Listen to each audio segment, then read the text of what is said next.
Number one అంటారు. అసలైన number one Guru Kashi university.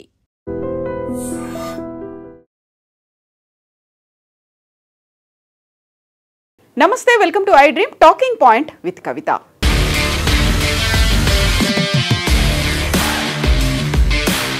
Blessings in the disgrace అంటారు. అత్యంత విషాదకరమైనటువంటి సంఘటనలో కూడా అరుదుగా ఆశ్చర్యకరంగా మంచి జరుగుతోంది అనేటువంటి ఈ భావన అనేది దానికి సంబంధించి అహ్మదాబాద్ ఎయిర్ ఇండియా క్రాష్కి సంబంధించి మొత్తంగా 272 మంది చనిపోతే అందులో బతికి ఉన్నటువంటి ఏకైక పర్సన్ కుమార్ బిశ్వాస్గా ఆయన ఇప్పటికీ ట్రమాటిక్ కండిషన్స్ నుంచి కోలుకునే ప్రయత్నాలు చేస్తున్నప్పటికి కూడా అంతమంది చనిపోతే ఆయన ఒక్కడు మాత్రం చిరంజీవిగా మిగిలిపోయాడు అనేది మనం ఎలా అయితే వార్తలు చూసామో అలాగే ధ్యాన్ష్ గురించి కూడా మనం మాట్లాడుకోవాలి. అతి తక్కువ వయసు ఉన్నటువంటి ఏకైక సర్వైవర్గా ధ్యాన్ష్ పేరు నిలిచిపోయింది. Air India Boeing 787 Dreamliner flight క్రాష్కి సంబంధించి చూస్తే యాక్చువల్గా ఆ ఫ్లైట్ క్రాష్ అయినప్పుడు అక్కడున్నటువంటి medical college campus residential campus మీద పడింది. ఆ తర్వాత దాంతోపాటుగా మెస్ మీద కూడా పడింది. ఆ సమయంలోనే ధ్యాన్ష్ తన తల్లి మనీషా కచ్చాడియా అండ్ కపిల్తో కలిసి ఇంట్లో ఉన్నాడు. 8 నెలల వయసు ఉన్నటువంటి కపిల్కి ఆల్మోస్ట్ 35% బర్న్స్ ఇంజురీస్ అయ్యాయి. తల్లి మనీషాకి 25% బర్న్స్ ఇంజురీస్ అయ్యాయి. 8 నెలల వయసే కావడం, అందులోనూ దట్టమైనటువంటి పొగ మంటలు, వీటన్నిటి నేపథ్యంలో ఉక్కిరి బిక్కిరైనటువంటి ఈ ధ్యాన్ష్ని వాళ్ళ మదర్ మనీషా ఒక షీల్డ్లా ప్రొటెక్ట్ చేసుకొని బయటకు తీసుకొచ్చింది. యాక్చువల్గా మనీషాకి అయింది 25% బర్న్సే అయినప్పటికీ కూడా కొడుకు మీద ఎక్కువగా తను ప్రొటెక్ట్ చేసుకోవాలి అనేటువంటి భావంతో ఎక్కువగా సఫకేషన్కి కూడా గురైంది. బట్ మనీషా కంటే కూడా ధ్యాన్ష్ని సేవ్ చేయాలి అంటే అది అత్యంత క్లిష్టమైనటువంటి మిషన్గా మెడికల్ కాలేజ్ ఆ తర్వాత అక్కడ ఉన్నటువంటి హాస్పిటల్ భావించింది. ఈ నేపథ్యంలోనే మనీషా కచ్చాడియాను ధ్యాన్ష్ను హాస్పిటల్లో జాయిన్ చేసిన తర్వాత 5 వారాల తర్వాత ధ్యాన్ష్ కోలుకొని బయటికి వచ్చాడు.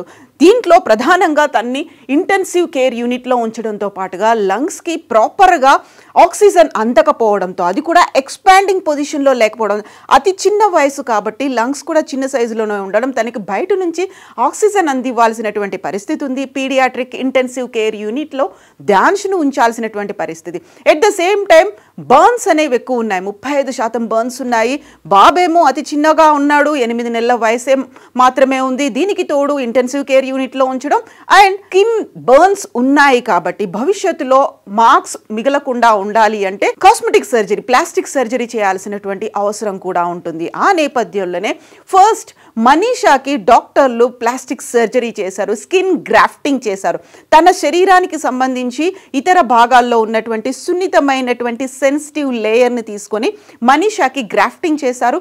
తను కోలుకోవడానికి కొద్ది సమయం పడుతుంది అనుకునే లోపే ధ్యాన్ష్ కూడా చేయాల్సినటువంటి పరిస్థితులు వచ్చాయి. దాన్ని ఒక ఛాలెంజింగ్ టాస్క్గా తీసుకున్నటువంటి డాక్టర్లు తల్లి దగ్గర నుంచే స్కిన్ని కలెక్ట్ చేసి ధ్యాన్ష్కి అమర్చడం స్టార్ట్ చేశారు. కొన్నిసార్లు అది బ్లీడింగ్ కూడా అయ్యేది. అయినప్పటికీ కూడా అదొక ఛాలెంజింగ్ టాస్క్, ఒక క్రిటికల్ కండిషన్ ఉన్నప్పటికీ కూడా ఛాలెంజింగ్ టాస్క్గా తీసుకున్నారు. తల్లి దగ్గర నుంచి స్కిన్ని తీసుకొని తల్లి స్కిన్ని డొనేట్ చేస్తే అదే సెన్సిటివ్ పల్చగా ఉన్నటువంటి లేయర్ని తీసుకొని ధ్యాన్ష్కి కూడా చేయడం స్టార్ట్ చేశారు. యాక్చువల్గా సెన్సిటివ్ పార్ట్స్లో తగిలింది, ఆ తర్వాత కాళ్ళకి చేతులకు కూడా అయ్యాయి. భవిష్యత్తులో ఆ మార్క్స్ అలాగే మిగిలిపోతాయి కాబట్టి ఇలాంటి చేదు జ్ఞాపకాలు ఉండొద్దు అనే భావంతో తల్లి దగ్గర నుంచి తీసుకొని ధ్యాన్ష్కి కూడా ఆ స్కిన్ని అమర్చారు.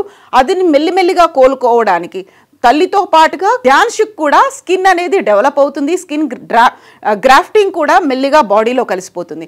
దానికి 5 వారాల సమయం పట్టింది. 5 వారాల తర్వాత కంప్లీట్గా కోరుకున్నటువంటి ధ్యాన్ష్ అండ్ తల్లి మనీషా ఇద్దరు డిశ్చార్జ్ అయ్యి బయటకు వచ్చారు. యాక్చువల్గా ఇక్కడ క్రిటికల్గా ఉన్నటువంటి కండిషన్లో కూడా మిగతా డాక్టర్స్ కంటే కూడా తండ్రి కపిల్ కూడా డాక్టర్ అయి ఉండడంతో తన సేవలు కూడా ఎక్కువగా ఉపయోగించుకున్నామని డాక్టర్లు చెప్పినప్పటికీ కూడా ఆ చిరునవ్వులు అనేవి మళ్ళీ తిరిగి వచ్చాయి ధ్యాన్ష్ మొహంలో అనే భావన పేరెంట్స్కి ఏర్పడింది. యాక్చువల్గా అంత పెద్ద ప్రమాదం జరిగింది, అంతమంది చనిపోయిన తర్వాత ధ్యాన్ష్ని బతికించాలి అనేటువంటి ఒక ఛాలెంజింగ్ టాస్క్, ఒక క్రిటికల్ టాస్క్ ఇంటెన్సివ్ కేర్ యూనిట్లో ఉన్నప్పటికీ ఆ తర్వాత లంగ్స్లో కూడా బ్లీడింగ్ అనేది మొదలైనప్పుడు కూడా వెంటిలేటర్ మీద ఉంచి at the same time skin grafting చేయడం అనేది కూడా టఫ్ టాస్క్ అయినప్పటికీ దాన్ని మాత్రం మేము సక్సెస్ఫుల్గా నిర్వర్తించాము, ఇప్పుడు హ్యాపీగా ఉన్నాము, డాన్స్ బయటికి రావడము అనే మాటనైతే పేరెంట్స్ చెప్తున్నారు. ఎట్ ద సేమ్ టైం దీన్ని ఒక టఫ్ టాస్క్గా తీసుకున్నటువంటి డాక్టర్లు కూడా ఒక హ్యాపీ మూమెంట్ అనేది కనిపిస్తోంది. అండ్ ఇక ఎయిర్ ఇండియాకి సంబంధించి చూసుకున్నట్టయితే ఎయిర్ ఇండియా ప్రమాదం ఇప్పటికీ ఎందుకు జరిగింది, ఎలా జరిగింది అనే దానికి సంబంధించి ఒక నిజ నిర్ధారణ అనేది ఇప్పటికీ జరగకపోయినప్పటికీ కూడా ప్రభుత్వం మాత్రం దీనికి సంబంధించి ఇన్ డెప్త్ ఇన్వెస్టిగేషన్ ని కంటిన్యూ చేస్తోంది. ఫారిన్ మీడియా మాత్రం అందులో హ్యూమన్ ఎర్రర్ ఏమైనా ఉండొచ్చేమో, పైలట్లకు సంబంధించి ఎర్రర్ జరిగి ఉండొచ్చేమో అని భావిస్తున్నటువంటి తరుణంలో ప్రభుత్వానికి సంబంధించి కేంద్ర ప్రభుత్వ సివిల్ ఏవియేషన్ డిపార్ట్మెంట్ అక్కడ మినిస్టర్స్ కూడా హ్యూమన్ ఎర్రర్ ని ఐడెంటిఫై చేయడానికి ఎక్స్పర్ట్స్ ని కూడా అందులో ఇంక్లూడ్ చేశారు. ఇప్పటిదాకా కేవలం టెక్నికల్ సైడ్ జరిగిందా, లేకుంటే స్విచ్ల ప్రాబ్లం ఉందా, హ్యాకింగ్ కి ఏమైనా గురైందా, వీటికి సంబంధించి చూస్తున్నప్పటికి కూడా ఎయిర్ ఇండియాకి సంబంధించి మళ్ళీ ఒకటి నమ్మకం పెంచాల్సినటువంటి అవసరం ఉంది. గతంలోనే అంటే జనవరి నుంచి ఇప్పటిదాకా జరిగింది చూస్తే ఆల్మోస్ట్ 9 ఎయిర్ ఇండియా ఫ్లైట్లకి సంబంధించి టెక్నికల్ ఎర్రర్స్ వచ్చాయి, అందులో క్యాన్సిలేషన్స్ ఉన్నాయి, ఎమర్జెన్సీ ల్యాండింగ్స్ ఉన్నాయి అనేటువంటి మాటని పార్లమెంట్ సమావేశాలు జరుగుతున్నటువంటి నేపథ్యంలో ఏవియేషన్ మంత్రిత్వ శాఖ అయితే అనౌన్స్ చేసింది, విమానయాన మంత్రిత్వ శాఖ పార్లమెంట్ లో జవాబు ఇచ్చింది. బట్ ఇప్పుడు అందులో హ్యూమన్ ఎర్రర్ అనేది వెస్టర్న్ మీడియా, అందులో పర్టికులర్గా US media, wall Street journal కూడా దాన్ని ప్రచురించిన నేపథ్యం కాబట్టి హ్యూమన్ ఎర్రర్ ని ఐడెంటిఫై చేయడానికి కూడా ఒక కమిటీలో ఎక్స్పర్ట్ ని అందులో ఇంక్లూడ్ చేశారు. యాక్చువల్గా command in control senior pilot Sumit Sabharwal మీదే ప్రమాదానికి సంబంధించి ఆయన్నే బాధ్యుడిగా చేస్తూ మీడియా అయితే ఆయన్ని పేరుని ప్రముఖంగా ప్రచురించింది. తనకి సైకలాజికల్ డిసార్డర్స్ ఉన్నాయి, డిప్రెషన్లో ఉన్నాడు, అందువల్లే ఈ ప్రమాదం జరిగి ఉంటుంది, అందులో చనిపోవడం కానీ సూసైడ్ కానీ మర్డర్ కానీ జరిగింది అనే కోణంలోనే దర్యాప్తు జరగాలి అనేటువంటి భావనని Wall Street Journal, Washington Post కూడా వెల్లడించినటువంటి నేపథ్యంలో ఆ దిశగా ఇప్పుడు ఫోకస్ కూడా పెట్టింది. యాక్చువల్గా టెక్నికల్ ఎర్రర్ ఏమీ లేదు అనే మాటని డీజీసీఏకి, Directorate General of Civil Aviation కి ఎయిర్ ఇండియా అయితే తన రిపోర్ట్ ని అందచేసినటువంటి నేపథ్యంలో ఎందుకు జరిగింది, ఏమై ఉంటుంది, దీనికి సంబంధించి మళ్ళీ కంక్లూడింగ్ గా హ్యూమన్ ఎర్రర్, పైలట్ తప్పిదం వల్లే అనేటువంటి భావనకు వస్తున్న నేపథ్యంలో ఎయిర్ ఇండియా కూడా తమ స్విచ్ లో ఎలాంటి లోపం లేదు అని చాలా క్లియర్ గా మెన్షన్ చేసింది. కాబట్టి ఇప్పుడు హ్యూమన్ ఎర్రర్ ని ఐడెంటిఫై చేయడానికి ఒక పర్సన్ ని కమిటీలో యాడ్ చేయడము అంటే ఆ తప్పంతా Sumit Sabharwal command in control senior pilot మీనే తోసే ప్రయత్నం జరుగుతుందా అనేటువంటి భావన కూడా వినిపిస్తోంది.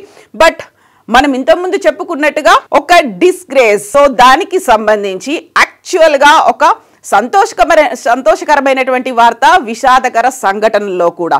సో డాన్స్కి అయితే ఆల్ ద బెస్ట్ చెప్తూ, తల్లి మనీషాకు కూడా బెస్ట్ విషెస్ చెప్తూ యాక్చువల్గా జరిగినటువంటి ప్రమాదానికి సంబంధించినటువంటి వివరాలు ఎప్పుడు వస్తాయి, దాన్ని మాత్రం ఎదురు చూడాల్సినటువంటి అవసరం ఉంది. నిజంగా ప్రస్తుతం ఉన్నటువంటి సమాజం దేనికి ప్రయారిటీ ఇస్తుంది? ఆర్థిక సంబంధాల చుట్టూ మాత్రమే తిరుగుతుంది. మళ్ళీ ఎన్నికలంగానే చాలా విరక్తి కలుగుతున్నాం. మంచి అనిపిస్తుంది కదా, లేడీస్ కూడా ఛాలెంజింగ్ జాబ్స్ చేసినప్పుడు చాలా బాగుంటది. ఫుడ్ డెలివరీ ఇవ్వటానికి వెళ్ళినటువంటి డెలివరీ బాయ్ అనిల్ పై కళ్ళ ముందు